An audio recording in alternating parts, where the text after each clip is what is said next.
this is joint work with Alex from Nijmegen. This is a sort of first order approximation of the group. Okay, this is a talk about indefinite causal structures using diagrammatic methods. So basically, if you combine the tutorials of Alex and Uijlen, then you have this talk. Okay, meet Alice. She's a scientist and therefore she owns a lab. Meet Bob. He is very rich and just owns a lab. And so in this lab they receive a system. They perform some operation. And then they send out the system again. Only we do not require that there's a sort of fixed order between them. So this is what Uijlen did. We only require local quantum mechanics so that their labs conform to the rules of quantum mechanics. Okay, so what is happening now? These processes are just completely positive trace non-increasing maps, which might have some sort of input and output given by this x, a, y and b's, and the sum over the outputs is a CPTP, completely positive trace preserving map, just a channel. So one thing we could do is look at these x and y's and a and b's, and we can assign some probabilities, like when is a and b happening given x and y. And then we can ask what is the most general way to obtain these probabilities, given local quantum mechanics. And then if you do some Choi-Jankowski isomorphisms, then it's basically given by a trace of their respective operations times some kind of W matrix. And we think of this as a generalized state. Uijlen also introduced this already. But now we kind of want to do this also diagrammatically, and we wonder, like, what is this W? Well, it's just this.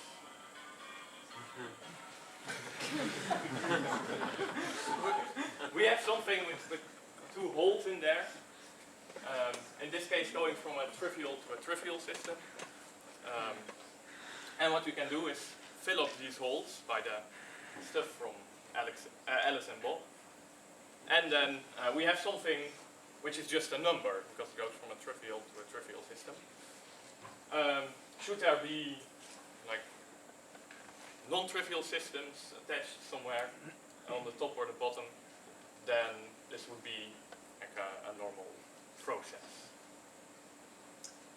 Okay, so about the process of Alice and Bob, we say that a process is first order causal, or just regular causal,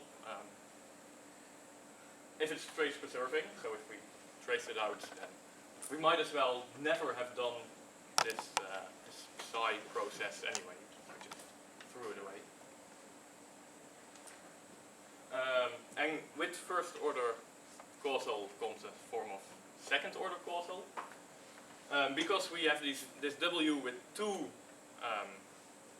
inputs, we have a notion of bipartite second order causal. And this is just a process which, for every first order causal processes, every two of them, it just sends it to something which is again first order causal. So second order causal sends first order causal maps to first order causal maps, and bipartite second order causal sends two first order causal maps to a first order causal map. Well, as an example, we can just easily connect Alice to Bob or Bob to Alice. And this corresponds to a fixed causal order. It's clear that here you first have Alice, then Bob, and then you send the system out again. The thing is that there are these W matrices which do not correspond to some fixed causal order. So this has to do with this guess your neighbor's input game, which Ognian told about, and I won't go into this. I'm just going to focus on some properties of this. Sorry, did you say in which category is this happening? No, I did not say this. So what should I think? Watch the slides. Hmm? Watch the slides. This will be done in operator algebras and CV maps. Okay. Well, so this second order causal processes only have to be of this form. This form for separable processes. So as a counter example, we could take the swap, which is not separable, and then if we look here, there's this circle going, and if we now trace this, then we trace here, but we still have a circle, which in most cases is not unity. So this doesn't work. Yeah, this implies that it holds for any no signaling processes, but I'll come to this later. Now we can have a question, and this is the question we had in the paper of ours. What happens if there are ancilla systems on these processes of Alice and Bob? And then our theorem is that, and we do this diagrammatically, second order causal implies completely second order causal, which means that this whole thing is also second order causal. If we trace out the entirety above, then the traces fall through completely. In order to prove that, we need something.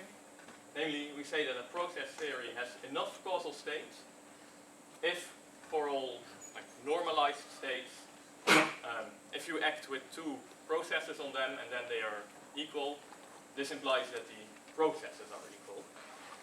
And this is the case for operator algebras, CP maps. So this is nice for quantum mechanics. Then a closely related notion is that of enough separable causal processes. So this is like the same, but then we can have multiple states hanging below it.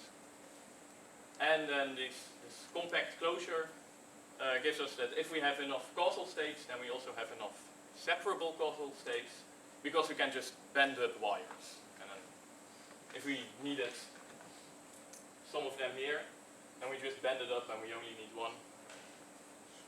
We're finished. So okay, we have this.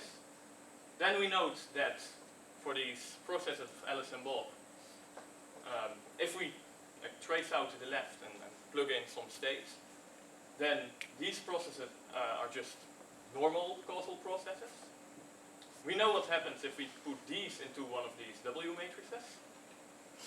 Namely, the trace goes through here, and we just take the trace of this state, which is the empty diagram from unity. But we also know that if we just trace 3 times, then we also have unity.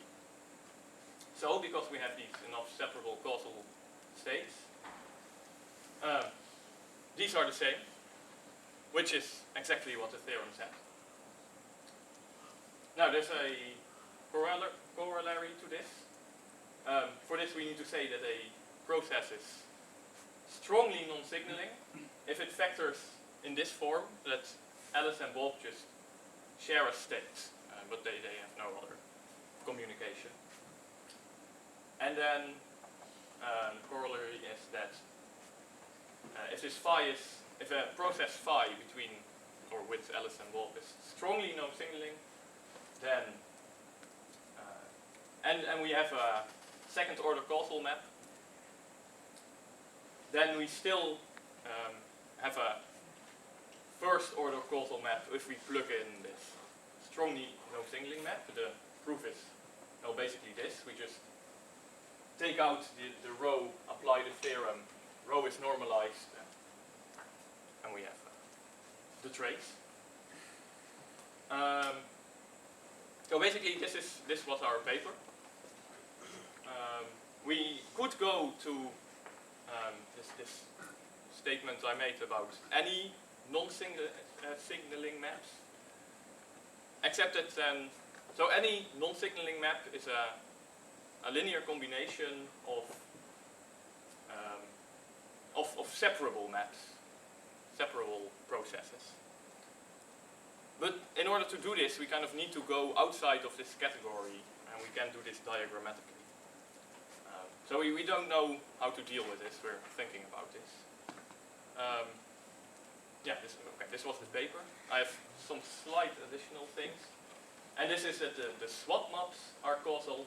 So if you plug these into one of these W processes, and then you swap again, you get a bijection between all these W process matrices and a certain kind of non-signaling boxes.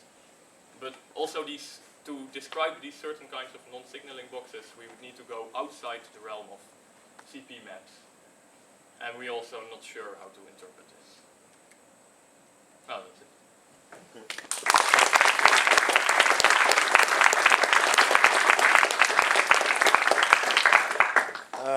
Any questions? Yes, Duško? So you're drawing W as this graphic element. Yes.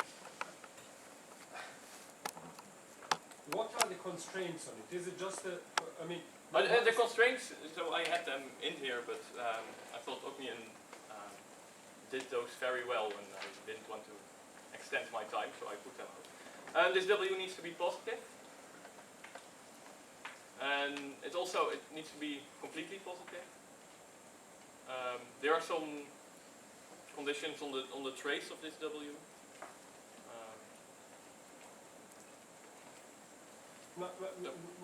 My confusion is that I'm imagining that if there are some processes, since it's a box, I'm imagining that it may have its dynamics, and if there is any kind of feedback inside, then I just don't understand what you're saying. Is it just an operator, and it has to kind of?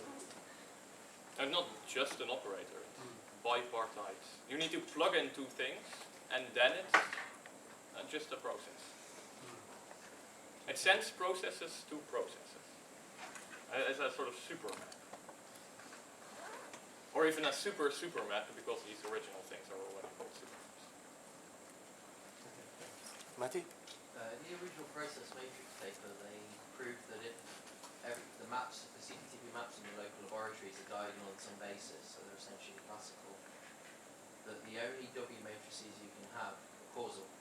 So they either consist of communication or some non-signaling system.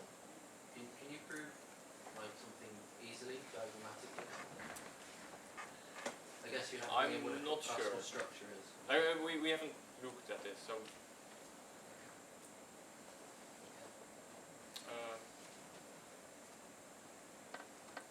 I guess you could kind of draw this and then see. It's just kind of trivially comes out that the only things you can do are signal or share. Yeah. I'm not really sure. Do you have a pen, Alex? I'm willing to look at this afterwards, if you want to. Yes. Yep. So if it's about trace preservation, and when you consider ancillaries, so this we plug in, normally the major issue is with ancilla is about the positivity, so the notion of complete positivity. And now you are considering like these local ancillas, but if your focus is only about trace preservation, should be even possible to put, thinking only in the quantum scenario that I'm more familiar with, even if you were to plug in something that is entangled between the two, there is a third party, and, there are the two inputs and then there is even a third party. If it's only about the trace preservation, you should still go through. What is important about the locality of the ancilla? I don't know whether my question is clear, we can discuss later. Maybe. So for this swap, for example, you can plug in swaps. Like in here. But But I mean, even between the two locations. If it's Between only, Alice and Bob? yes. So if it's only about the tourist preservation, and not, I was wondering whether there is anything. So if it's no non-signaling between Alice and Bob, then this goes through, but we don't know how to show it diagrammatically. If they're separable, then it's everything I just said.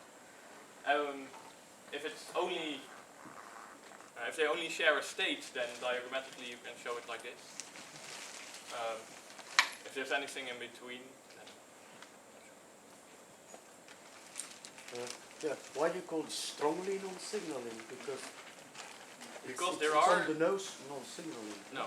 So this is not. There's non-signaling maps for quantum channels. There's non-signaling maps that don't factorize this way.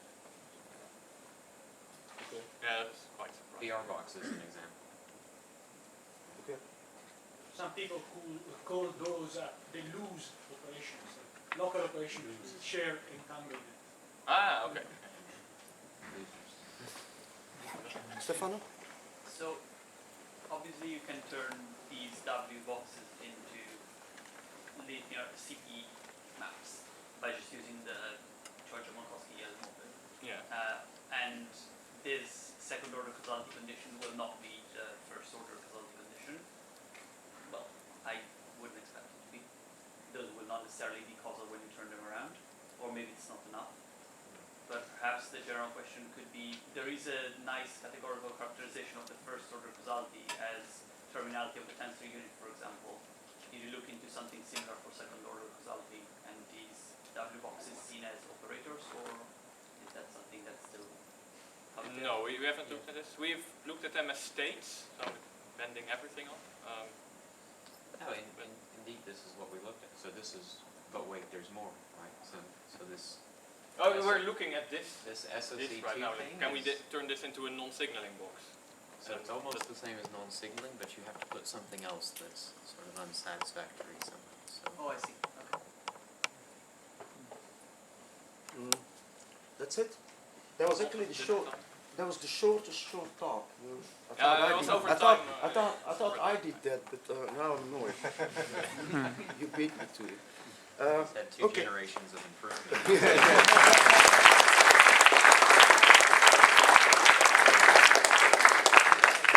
So what time?